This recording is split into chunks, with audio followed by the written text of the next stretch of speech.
Alô, alô, som, testando, 1, 2, 3. Bom dia, boa tarde ou boa noite, que isso fica gravado, né? Então alguém vai ver isso depois, em algum momento. Primeiramente, me apresentar, me chamo Henrique Eduardo Souza.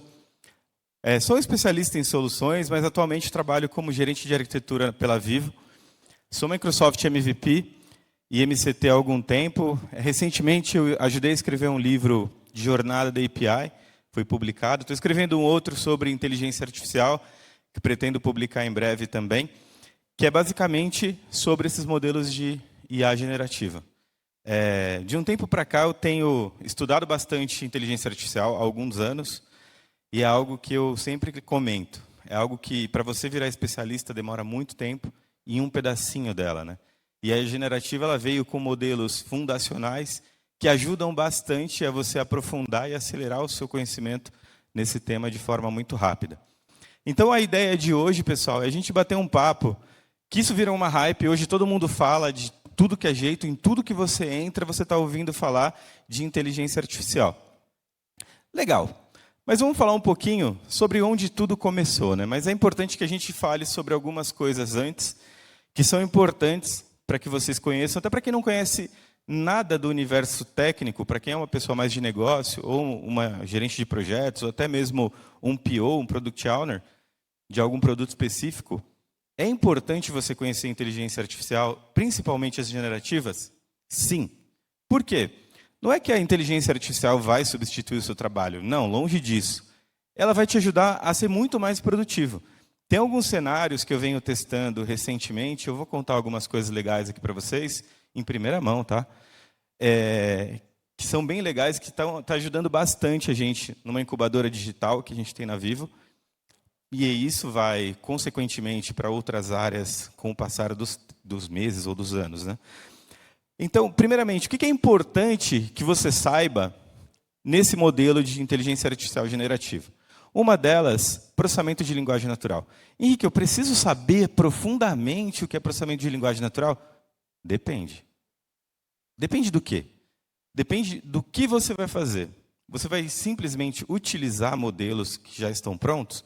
É importante você saber o que é processamento de linguagem natural e quais áreas que ele atua. Ah, não, eu quero ser um engenheiro de prompt, eu quero trabalhar com a parte mais complexa. Precisa conhecer NLP. Então, tema de estudo que eu já estudo há alguns anos e eu ainda continuo juninho para pleno. Então, é um negócio complexo.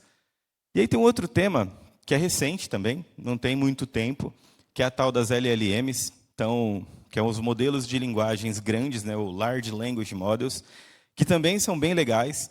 E existem, cada momento surgem novos, né? Então, o mais recente que surgiu foi uma da Meta, que ela abriu para geração de código-fonte. Então, a gente está estudando esse cara, está testando alguns modelos, para ver o poder que esse cara tem de geração de código baseado em quê? Nos meus códigos. Então, imagina que, hoje, uma empresa, quanto que ela tem de produtividade nos seus códigos. Então, por exemplo, o desenvolvedor demora X tempo para desenvolver uma atividade X. Se ele demora 8 horas, eu consigo diminuir para 2, onde ele faça um trabalho de revisão, isso não é muito bom para todo mundo? O cara entrega mais, a empresa consegue trazer muito mais features para o seu produto, e você consegue equilibrar essa balança aí de uma forma legal.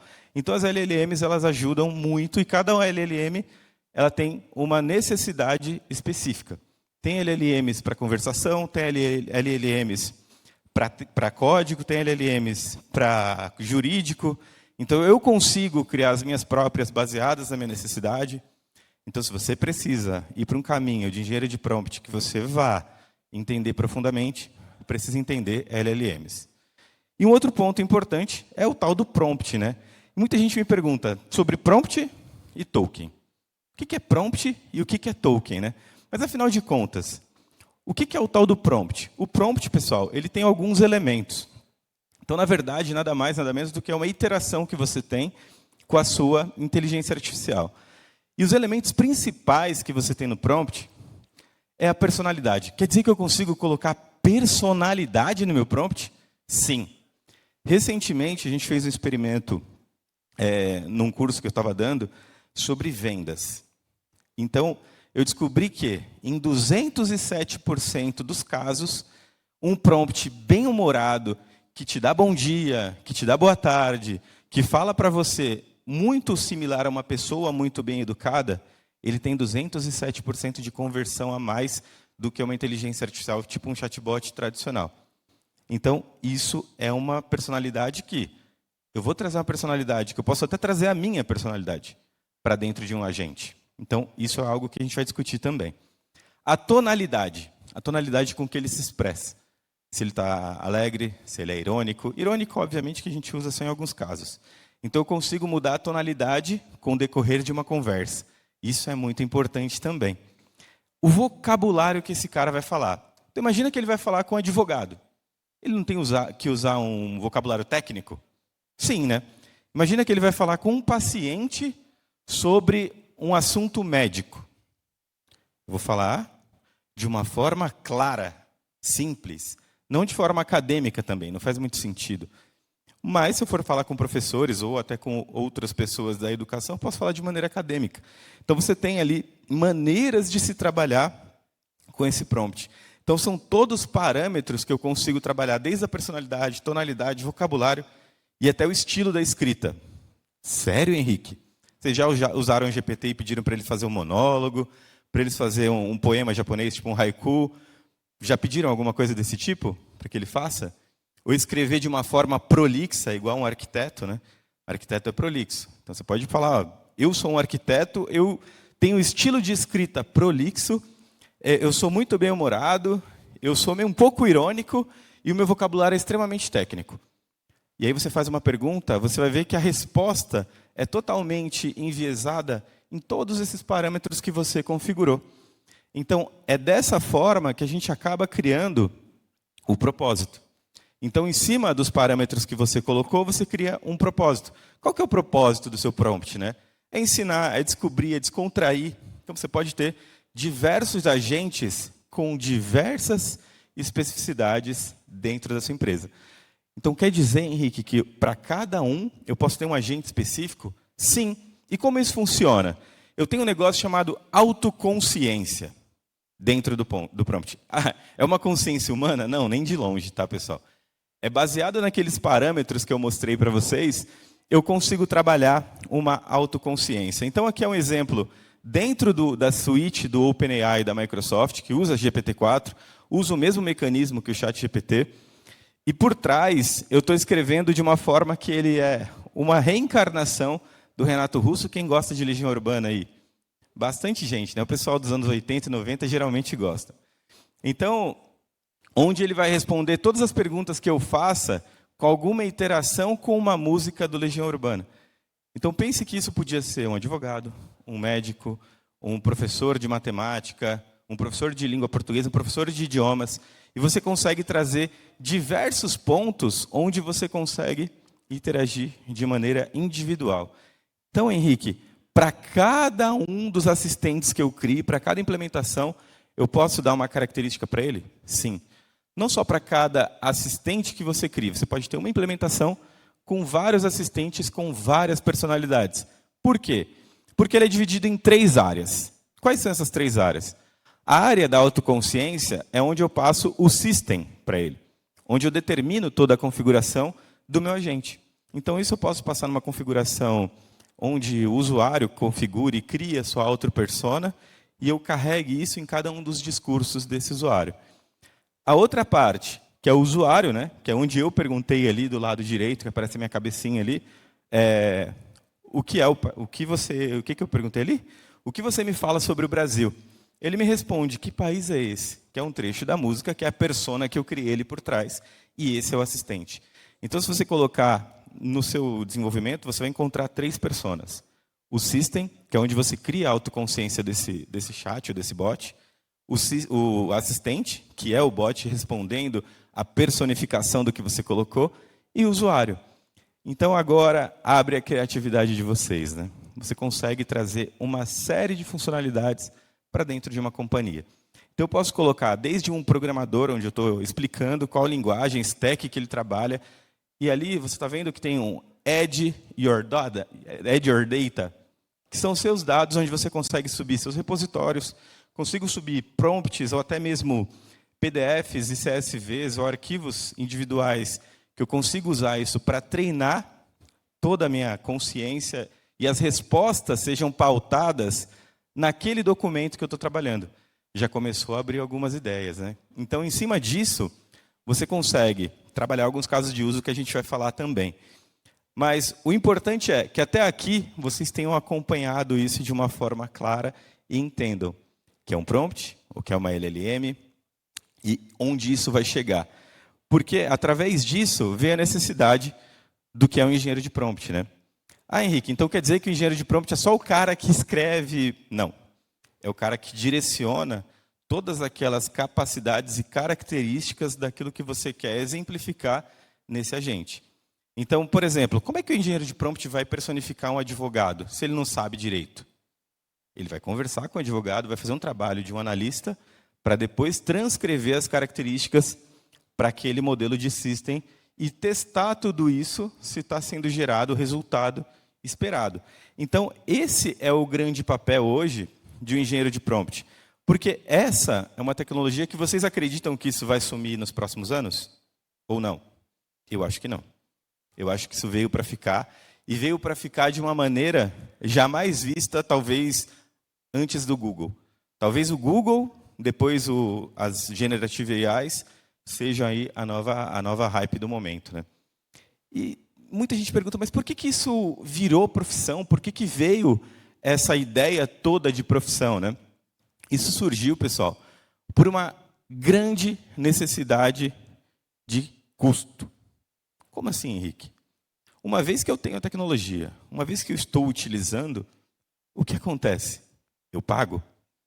E sempre que você usa uma tecnologia de maneira indevida, ainda mais pensando em cloud, né? Eu pago muito mais. Então, eu já encontrei cenários onde eu tenho os dois custos, né? O de cima, onde você tem 4.000 tokens e 4.000K de tokens. O que é isso, Henrique? É um prompt que eu consigo montar uma persona com até 4.000 dentro de um diálogo. Então, são perguntas simples, tanto que o preço é muito mais barato. Então, você precisa encontrar cenários que você aplique esse valor para você conseguir trabalhar com um one shot. O que é um one shot? Perguntas claras e respostas diretas. Eu trago isso. O valor a cada 1.000 tokens é 0,002 input, e na verdade 0,015 de input e 0,02 de output. Então, o que isso traz? 0,17 a cada 1.000 tokens de tráfego, né? A cada 2.000 que você vai trabalhar. É muita coisa? Se a gente for colocar aqui um arquivo PDF só com texto, para vocês terem uma ideia. Nesse arquivo, uma página tem 1.000 tokens, que é um conjunto mais ou menos ali de 4 caracteres, ou um 0,75 da maioria das palavras, né, que geram esses 1.000 tokens. Então, a ideia do token é a moeda de cobrança que você tem dentro dessas inteligências artificiais. E aí você parte para os 32.000K, ou 32.000 tokens que você pode trabalhar no GPT-4. Mas olha a diferença de preço. Então, imagina que você faça algumas iterações erradas. Isso vai te custar infinitamente mais caro. A gente encontrou cenários onde o cara podia ter gasto R$5.000, ele gastou quase 200 com a mesma coisa. Então, esse é o principal papel do engenheiro de prompt, onde ele vai encontrar os gargalos financeiros que você tem para trabalhar a melhoria desses prompts e sempre trazer ali para você as melhores respostas e melhorar o seu custo. Então, uma vez que você tem uma necessidade financeira, você pode trazer uma necessidade de uma persona, né, ou de um profissional. Outro ponto importante, as habilidades necessárias, né, que a gente já comentou um pouquinho. Preciso conhecer de LLMs, preciso conhecer de NLPs, preciso saber essas coisas dos cálculos de prompts, preciso entender como esses caras funcionam. E onde eu encontro material, né? Tem material para isso? Surgiu uma certificação agora, que o pessoal falou que ainda não tinha, surgiu. Está em beta ainda, da própria Microsoft, tem uma 0050, não foi agora, tem mais ou menos um mês, mais ou menos, que surgiu, mas ainda não está público, tá? Então, é um material chamado 0050 de OpenAI, onde ele passa por todos esses passos, ali, desde a ativação do serviço até a engenharia de prompt básica, onde você consegue entender as interações, consegue entender a autoconsciência, consegue compreender algumas LLMs principais que ele trabalha ali, como o Hugging Face é uma das que ele tem aqui para interação. Então, essas são habilidades necessárias, né? E uma das que a gente tem colocado muito nas pessoas que a gente tem trago para o time é conhecer de linguagens de programação. Porque todas essas iterações, eu não vou só simplesmente ali, configurações e gero um agente. Não, tem muita configuração. Como o pessoal comentou no início, essas LLMs hoje, principalmente do ChatGPT, ela trabalha texto para texto. Mas para eu dar uma experiência muito melhor para os meus usuários, eu preciso colocar o quê? Na maioria das vezes, voz. Porque eu posso sintetizar minha voz usando outras inteligências artificiais e usar o GPT para fazer o meu agente de vendas para converter muito mais. Então, tem um case da Microsoft, que está no site da Microsoft, depois vocês procurarem, vocês vão encontrar. Microsoft e TakeBlip. Um time que trabalha com um copiloto em GPT e mais a conversão da sua voz. Por exemplo, eu sou um vendedor. Eu conheço bastante dos produtos da empresa. Mas eu não conheço o detalhe do detalhe do detalhe de muitas coisas. Conheço muito de um produto, mas de outros não. Então, eu poderia ter um agente que facilitasse toda essa jornada de venda e entregasse um lead para você pronto, que é o cara que aceitou todas as iterações. Então, quem montou essa iteração?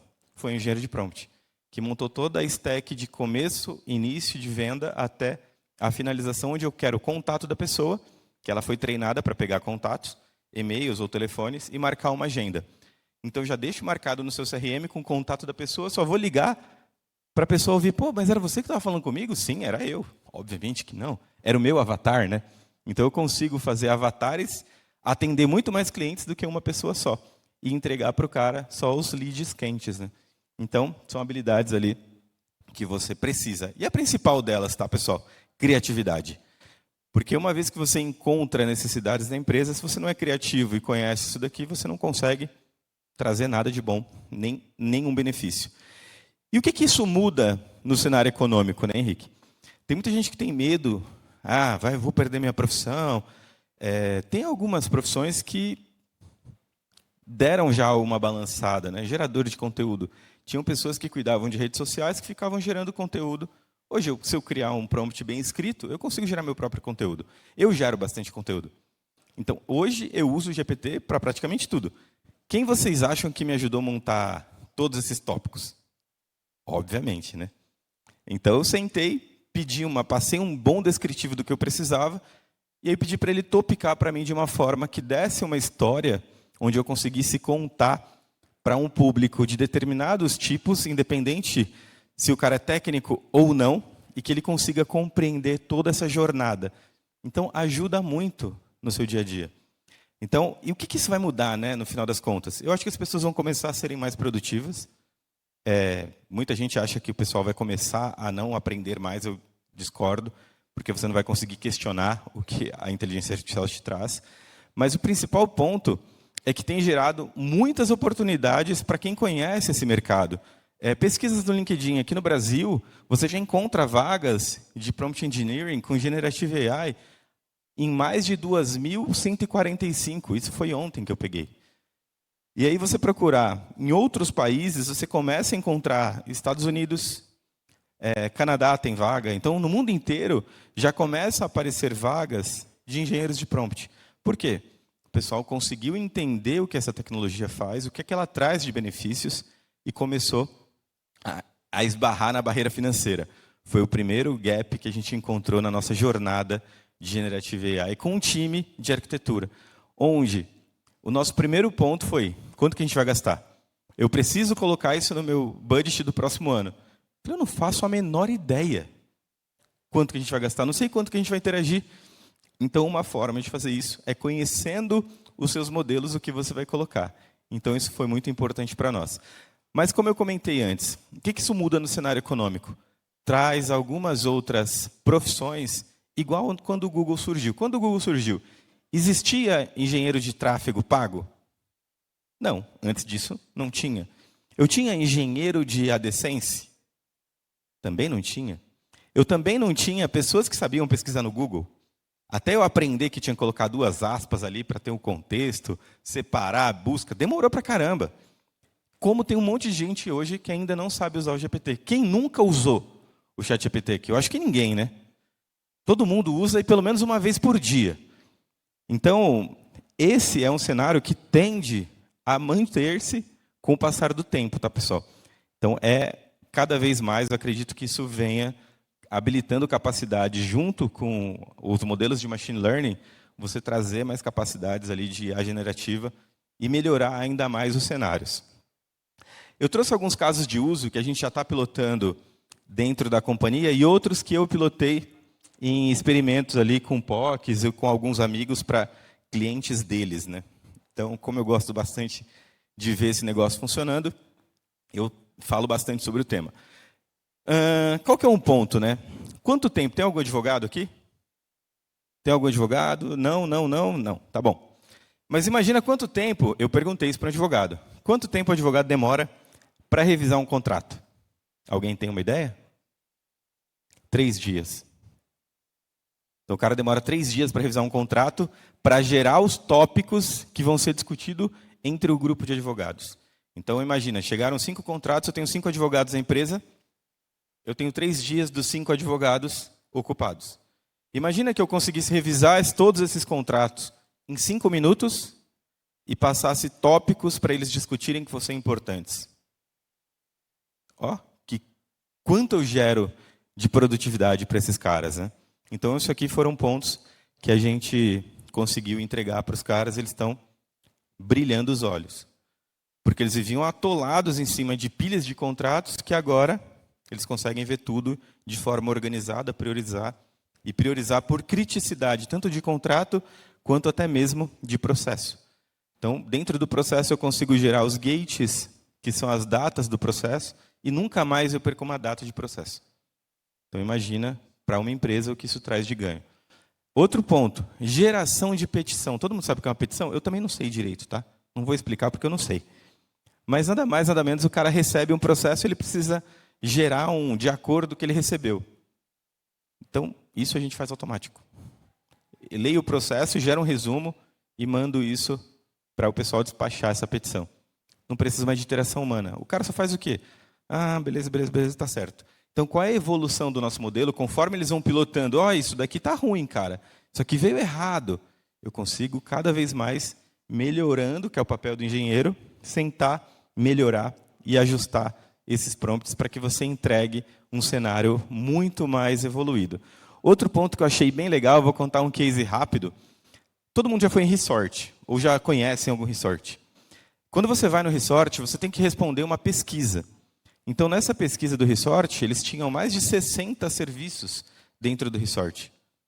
Por exemplo, eu pedi uma água de coco no quarto e pedi uma na piscina. E eu vou responder como? Eu pedi uma água de coco no quarto, estava ótima, mas a da piscina estava quente. Eu tenho 2 áreas que foram impactadas no NPS. Então, eu dei uma nota 8 para esse NPS, que eu sou neutro, mas eu podia ser um cara muito bom se a água do quarto não tivesse vindo, ou a água da piscina não tivesse vindo quente. Então, eu consigo trabalhar os gaps específicos desse resort. Então, eles me passaram todas as regras que eles tinham de atendimento, né, e de problemas, para que a gente conseguisse gerar um NPS em cima da sua nota, dividir essa nota e entregar uma nota para cada um dos departamentos que tiveram interação com esse usuário. No final das contas, o que trouxe para eles, né? Toda uma melhoria no processo de NPS que demorava-se, às vezes, até 2 dias, porque imagina, numa alta temporada, você tem lá 3, 4 resorts no Nordeste, recebe todos os quartos cheios. Eu não consigo responder o NPS de um cara que está sofrendo desde o primeiro dia com o barulho do quarto do lado. O cara já reportou e eu não consigo ver. Então, são pontos que a gente consegue ganhar, além de produtividade, a celeridade em resolução de alguns problemas, né? Esse daqui é um ponto importante. Suporte de N1. Todo mundo sabe o que é um suporte N1? Suporte de nível 1. Chegou o primeiro incidente, o que eu preciso fazer? Na maioria das vezes, o usuário abriu errado. Aí tem um monte de gente que fica ali olhando, putz, isso aqui está na fila errada. Redireciona. Então, hoje a gente consegue alcançar 86% de assertividade no redirecionamento dos chamados. A ideia é bater 100, mas, para princípio, já conseguiu desonerar 86% das pessoas que recebiam aquele chamado. E o outro ponto foi o copiloto de vendas, que o próprio site da Microsoft coloca esse case, onde eles têm um ganho do time que tem um copiloto de 107% de conversão a mais de um time que não tem um copiloto. Então, isso é extremamente importante.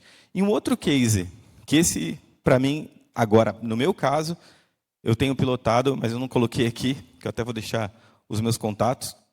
Quem quiser escanear, tem bastante coisa sobre isso. É o caso do PDI. Todo mundo sabe o que é PDI? Processo de desenvolvimento interno, onde eu tenho o time. Então, por exemplo, imagina um gerente que tenha 100 liderados, indiretos e diretos. E ele precisa fazer o PDI de todo mundo. Então, o que a gente conseguiu fazer com os devs?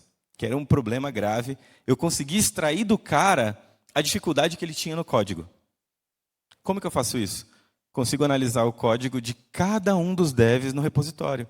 Então, eu passo o repositório, coloco o meu prompt descrevendo o que eu quero fazer, quero avaliar a senioridade desse profissional baseado no código que ele escreveu.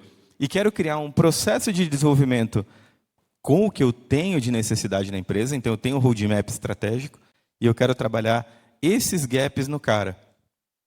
Em alguns minutos, eu tenho um plano de desenvolvimento e de estudo com o cara. Então, fazendo one-on-one com ele, eu converso, quanto tempo você tem por semana para se dedicar a estudar e aprender coisas novas? A gente consegue separar aqui, dentro da empresa, um plano baseado no macro, né? Então, eu tenho muita gente que tem gap nesse ponto. Eu consigo trazer treinamentos, trazer profissionais para a empresa para palestrar sobre esse determinado ponto, para cobrir um gap maior. Mas e gaps pequenos que passavam batidos? Porque a gente não consegue olhar o código de todo mundo, não consegue ver as dificuldades de cada um, e nem todo mundo tem abertura para falar com o gerente das suas dificuldades. Então, aqui eu consigo trazer algo proativo que traz para eles uma facilidade muito maior nesses gaps. Então, tem sido bem legal, porque a gente tem pedido para o GPT gerar códigos de um júnior, de um pleno e de um sênior, e eu consigo comparar. Hoje eu vejo claramente a diferença que eu não conseguia olhar. Então, eu olhava o pull request do cara, não via nada de errado, até porque a gente está com um tempo muito curto, né? Então, funcionou. Está seguindo o básico dos padrões aqui? Taca ali pau, segue o jogo. Então, isso tem me ajudado bastante nesse primeiro piloto. Então, eu vou abrir já para os meus pares ali o que a gente consegue fazer com esse copiloto, né? Que é o copiloto da gestão. E tem cenários ali, cara, que você consegue geração de histórias baseado no roadmap do produto. Você consegue ajudar o PO a ter ideias de geração de histórias, né? Até para um gerente de projetos também, ajudar a determinar prazos e ajudar a criar a organização do que ele tem dentro do projeto. Então, eu estou basicamente fascinado, que eu tenho trabalhado com esse modelo de IA generativa basicamente desde novembro do ano passado, onde a gente teve ali as primeiras iterações com o GPT, e eu comecei a me aprofundar bastante. Fui um dos primeiros usuários do OpenAI da Microsoft aqui no Brasil e ajudo muito, faço bastante contribuição com o time da Microsoft Global. E eu vou abrir aqui para vocês dúvidas, perguntas e interações com todo mundo. E antes de mais nada, obrigado. Vamos lá.